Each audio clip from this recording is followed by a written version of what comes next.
This is Revathi. Welcome back to writer Revathi channel. మీకు వినిపించబోయే కథ villain, episode number 210. కథను రచించిన వారు నక్షత్ర గారు. కథలోకి వెళ్ళబోయే ముందు దయచేసి వీడియోకి ఒక లైక్ ఇవ్వండి. లైక్తో పాటు హైప్ కూడా ఇచ్చి వీడియోని సపోర్ట్ చేయండి. స్వాతి స్కూటీ స్టార్ట్ చేసుకుని వెళ్ళబోతుండగా, ఆగు స్వాతి అంటూ స్కూటీకి అడ్డుగా నిలబడ్డాడు రాకేష్. స్వాతి ఆగిపోయి, ఏంటి బావా అని అడిగింది. ఎక్కడికి వెళ్తున్నావు అని అడిగాడు కోపంగా చూస్తూ. ఆదిత్య దగ్గరికి అని అంది సూటిగా సమాధానం చెప్తూ. మనం ఇప్పుడు కాబోయే భార్యాభర్తలు స్వాతి. నీకు నాతో పెళ్లి కుదిరినాక నీ మాజీ ప్రియుడి దగ్గరికి వెళ్ళడం సరైందంటావా అని అడిగాడు. స్వాతి కోపంగా స్కూటీ దిగి, తెలిసిన వారికి యాక్సిడెంట్ అయిందంటే వెళ్ళి చూస్తాము, అలాంటప్పుడు ఆదిత్యను చూడకుండా ఎలా ఉంటాను అని అడిగింది. అంటే నువ్వింకా ఆదిత్యని ప్రేమిస్తున్నావా అని అడిగాడు. ప్రేమించట్లేదని చెప్తే అది అబద్ధం కావచ్చు బావా అని అంది. తన మాటలకు కోపంగా చూస్తున్నాడు. నిజానికి జరిగిన విషయాల్లో ఆ యశ్వంత్ది వాళ్ళ అమ్మగారిదే ఎక్కువ తప్పుంది. ఆదిత్యది పెద్దగా తప్పులేదు. అయినా కూడా ఆదిత్య ప్రేమను మర్చిపోవాలనుకుంటున్నాను. కానీ ఆదిత్య ఇలాంటి సందర్భంలో ఉన్నప్పుడు నేను ఆదిత్యని చూడకుండా ఉండలేను. దయచేసి తప్పుకో బావా అని అంది. అంటే కాబోయే భర్తగా నువ్వు నాకు గౌరవం ఇవ్వవా అని అడిగాడు. కాబోయే భర్తవే కానీ ఇంకా నాకు భర్తవి కాలేదు. సో ఇప్పుడు నేను నీకు గౌరవం ఇస్తున్నానా లేదా అనేది అనవసరం. నీకు నా మీద రైట్స్ ఉండేది కేవలం పెళ్లి తర్వాత మాత్రమే. పెళ్లి తర్వాత నేను నీ మాటకి రెస్పెక్ట్ ఇవ్వకపోతే అప్పుడు అడుగు అని అంది. తన మాటలకి రాకేష్కి కోపం వస్తున్నా ఆ కోపాన్ని అణుచుకుంటూ, నాతో పెళ్లి కుదిరినాక నువ్వు ఇలా వెళ్ళడం మంచిది కాదు స్వాతి అని అన్నాడు. మంచిది కాదు అని నువ్వంటే నీతో పెళ్లి క్యాన్సిల్ చేసుకోవడానికి కూడా వెనకాడను అని అంది ఒక్కటే మాటగా. ఆ మాటకి కరెంట్ షాక్ కొట్టిన కాకిలా అయ్యాడు. ఇతనొక్కడే షాక్ కావటం కాదు, కిటికీల నుండి చూస్తున్న జగదాంబ కూడా గుండె మీద చెయ్యి వేసుకొని, వామ్మో, ఈ స్వాతి తక్కువది కాదు అని అనుకుంది. పెళ్ళికి ముందే నాకు కండిషన్స్ పెడితే నేను నిన్ను పెళ్లి చేసుకోవడం గురించి మరొక్కసారి ఆలోచించాల్సి వస్తుంది బావా అంది కోపంగా రాకేష్ని చూస్తూ. స్వాతి మాటలకు రాకేష్కి కోపం వస్తుంటే జగదాంబ మాత్రం కంగారు పడుతూ బయటకొచ్చి, పాపం స్వాతి అనేది కూడా కరెక్టే కదా రాకేష్. ఎవరికైనా తెలిసిన వాళ్ళకి యాక్సిడెంట్ అయిందంటే మనం వెళ్ళి చూడకుండా ఉంటామా చెప్పు. ఇప్పుడు స్వాతి చేసేది కూడా అదే. స్వాతిని వెళ్ళనివ్వు, నువ్వు తప్పుకో అంటూ రాకేష్ని పక్కకు జరిపి, నువ్వు వెళ్ళిరా అమ్మా అని అంది మంచితనం నటిస్తూ. రాకేష్ని కోపంగా చూస్తూనే స్కూటీ స్టార్ట్ చేసుకుని వెళ్ళిపోతుంటుంది. వెళ్తున్న స్వాతి వైపు రాకేష్తో పాటు జగదాంబ కూడా కోపంగా చూస్తుంటుంది. చూసావమ్మా, ఆ స్వాతికి ఎంత పొగరో అన్నాడు రాకేష్. అన్నీ చూశాన్రా, కానీ మరీ కట్టడి చేస్తే నిజంగానే ఈ పెళ్ళి క్యాన్సిల్ చేస్తుందని నిన్ను పక్కకి తప్పించాను అని అంది. ఈ పెళ్ళి కావాలి, తన సంగతి అప్పుడు చెప్తాను అన్నాడు స్వాతి మీద కోపంతో. అవును, ఈ పెళ్ళి జరగాలంటే నువ్వు కొన్ని చూసి చూడనట్టుగానే ఉండు. ముందు పడుకుంది గాని పదా అంటూ కొడుకుని తీసుకుని లోపలికి వెళ్ళిపోయింది. రామ్నాథ్ గారు రూమ్లో నిద్రపోతుంటే మరొక రూమ్లో సంజన కూడా గాఢ నిద్రలోనే ఉంది. మనకేమీ తెలియనట్టుగా వెళ్ళి పడుకుందాం రాకేష్ అని చెప్పి రూమ్లోకి వెళ్ళిపోయారు. స్వాతి హాస్పిటల్ ముందు స్కూటీ ఆపి లోపలికి వచ్చింది. ఆదిత్య ఏ రూమ్లో ఉన్నాడో రిసెప్షన్ దగ్గర కనుక్కొని ఆతృత పడుతూనే రూమ్ దగ్గరికి వస్తుంటుంది. ఆదిత్య రూమ్ ముందు యశ్వంత్ చైర్ కానుకొని కూర్చొని నిద్రకు ఆగలేక తలని వెనక్కి వాల్చి కూర్చొని నిద్రపోతున్నాడు. ఆదిత్య గురించి బాధపడుతున్న స్వాతి ఆ క్షణం యశ్వంత్ని మామూలుగానే చూసి, యశ్వంత్ ముందు చడీ చప్పుడు లేకుండా రూమ్లోకి వెళ్ళింది. ఆదిత్య మిషన్స్ మధ్య తల కట్టుతో కళ్ళు మూసుకొని మెడిసిన్స్ ప్రభావంతో నిద్రపోతూ బెడ్ మీద పడుకొని కనిపిస్తున్నాడు. బెడ్ మీద ఆదిత్యని అలా చూడగానే తన మనసు తల్లడిల్లుతూ కన్నీళ్లు పెట్టుకుంటూ దగ్గరికి వచ్చింది. ఆదిత్యని అలా చూసి ఆదిత్యతో ఉన్న మధుర జ్ఞాపకాలు గుర్తు తెచ్చుకొని ఇంకా ఎక్కువ కన్నీళ్లు పెడుతూ ఆదిత్యని టచ్ చేయాలని చూసింది.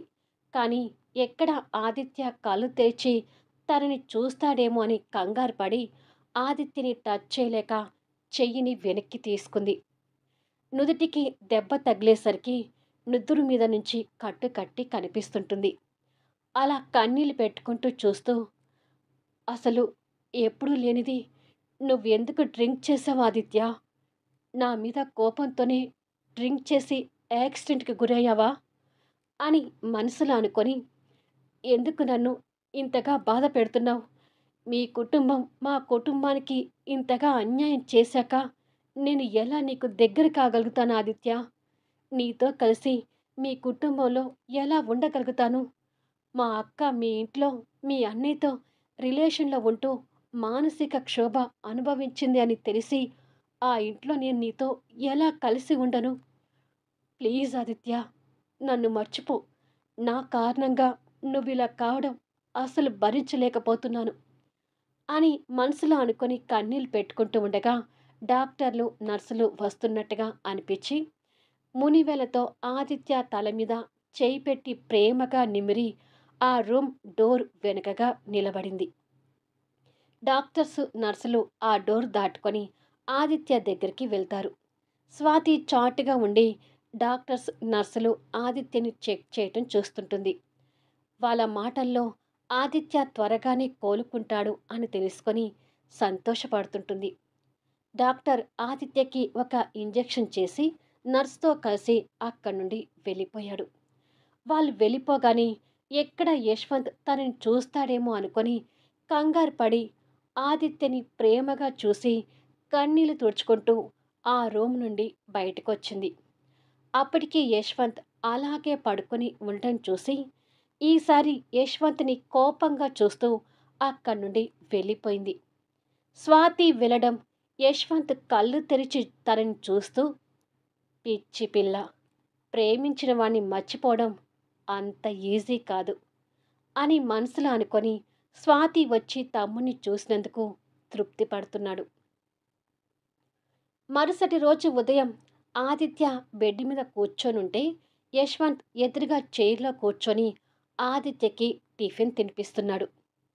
ఆదిత్య వాళ్ళ అన్నయ్య పెట్టే టిఫిన్ తింటున్నాడు కానీ ఆలోచనలు మాత్రం స్వాతి చుట్టూనే తిరుగుతున్నాయి. యశ్వంత్ అది గమనించి, ఏం ఆలోచిస్తున్నావు ఆదిత్య అని అడిగాడు. ఏమీ లేదన్నయ్య అన్నాడు బాధపడుతూ. స్వాతి గురించి ఆలోచిస్తున్నావా అని అడిగాడు. నిజం అదే కాబట్టి బాధపడుతూనే మౌనంగా ఉన్నాడు.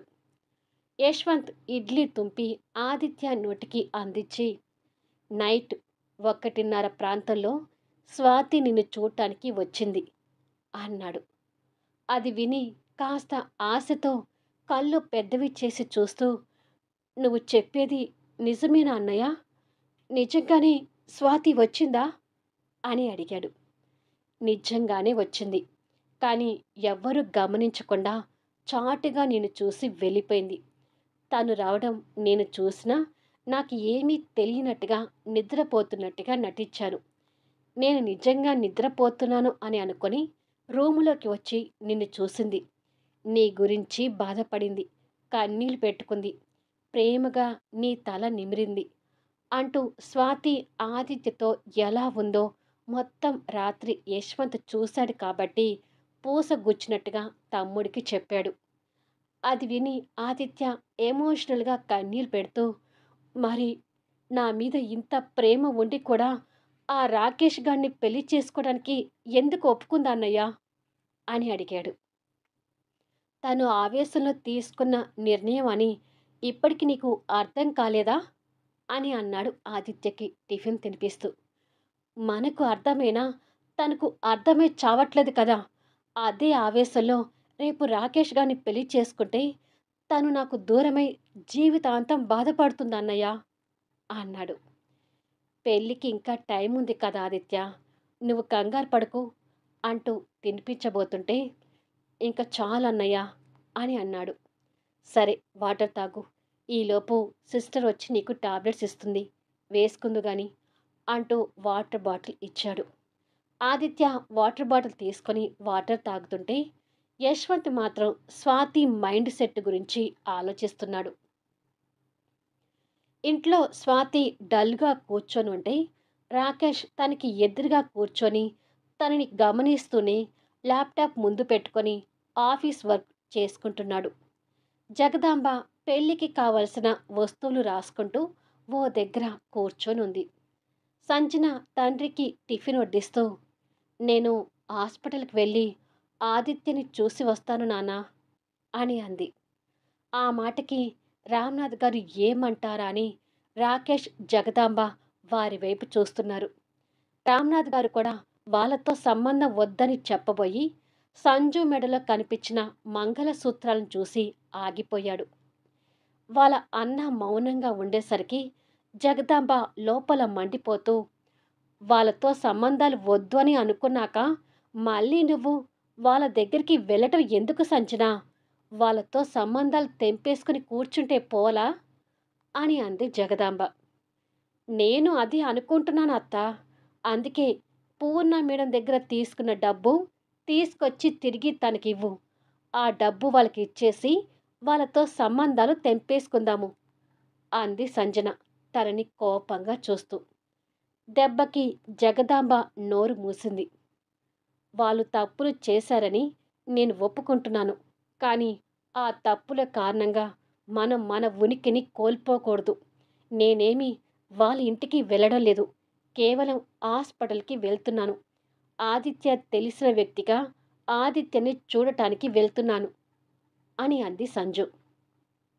రామ్‌నాథ్ గారు కూతురు మాటలు విని స్వాతి వైపు చూస్తూ, అమ్మ స్వాతి, నువ్వు కూడా అక్కతో వెళ్ళి వస్తావా అని అడిగాడు.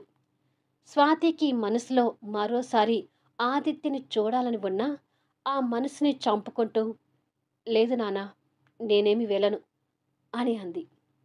నైట్ స్వాతి వెళ్ళిందనే విషయం సంజనకు తెలియక స్వాతిని కోపంగా చూస్తూ, ఆదిత్యకి యాక్సిడెంట్ అయిందంటే దానికి ముమ్మాటికి కారణం నువ్వే స్వాతి, అది గుర్తుపెట్టుకో అని అంది.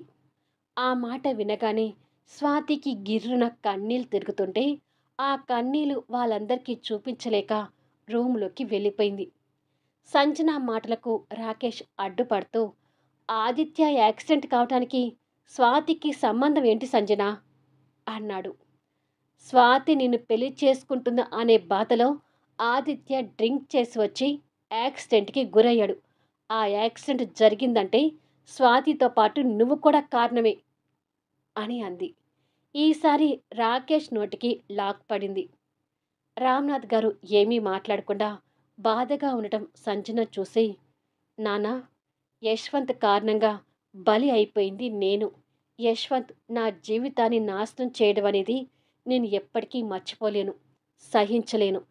జీవితంలో అతన్ని క్షమించలేను కూడా. కానీ ఆదిత్య చాలా మంచివాడు. యశ్వంత్ ఫ్యామిలీ ఏంటో తెలియక ముందే ఆదిత్య, స్వాతి మనసారా ప్రేమించుకున్నారు. ఇప్పుడు నేను వెళ్ళేది కేవలం ఆదిత్య కోసమే కానీ యశ్వంత్‌ని ఉద్దేశించి కాదు. మళ్ళీ చెప్తున్నాను, యశ్వంత్ తప్పుని నేను ఎప్పటికీ క్షమించలేను అని అంది. నువ్వు యశ్వంత్‌ని క్షమించలేవు కానీ స్వాతి మాత్రం ఆదిత్యకి దగ్గర కావాలని చూస్తున్నావా సంజన అని అడిగాడు రాకేష్. దగ్గర అవుతే తప్పేముంది అని అడిగింది సంజన సూటిగా చూస్తూ. ఆ ప్రశ్నకి జగదాంబ, రాకేష్ ఉరిమి చూస్తున్నారు. ఆ ఇంట్లో తప్పులు చేసింది పూర్ణ మేడం, యశ్వంతే కానీ ఆదిత్య కాదు. కానీ అందరి మధ్య ఏ తప్పు చేయని ఆదిత్య నలిగిపోతున్నాడు. ఆ డిస్టర్బెన్స్‌లో యాక్సిడెంట్‌కి గురై ప్రాణాల మీదకి తెచ్చుకున్నాడు.